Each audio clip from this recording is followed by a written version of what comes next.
ټولو خلکو ته د اختر مبارکي وایم او ماشاءالله ډېر ښکلي لمونځ ادا شو په درنو شیخانو علاقې کې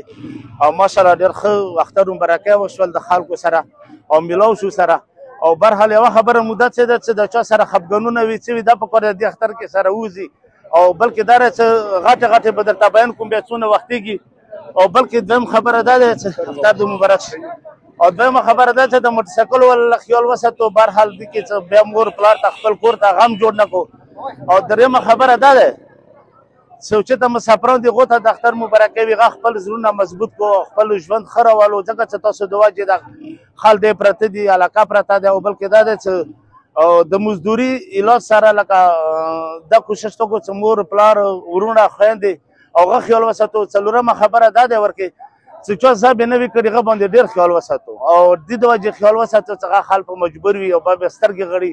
او بیا به مطلب د سوچ فکر کوي چې یاره ما ته خپله غوښه پیله مه خورو چې چا ځابه نه وي کړي پیله نه پیله مطلب دی چې هغه ته تاسو ځابه ور ورسوو د لوی اختر سکون دی واړو کاټو ښځو نرو او څومره زموږ پردیسي وروڼه دي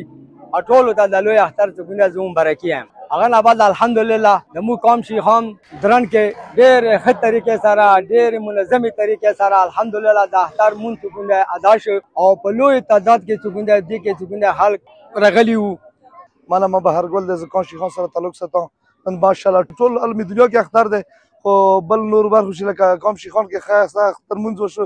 زه ټولو خلکو ته اختر مبارکي وایم نن ماشاءالله که د څومره مسافر وروڼو یا د کومو خلکو قربانیانو ته پیسې رسولي یو اهم پیغام دا ورکوم چې د کوم خلکو قرباني کوي د چا قرباني نشته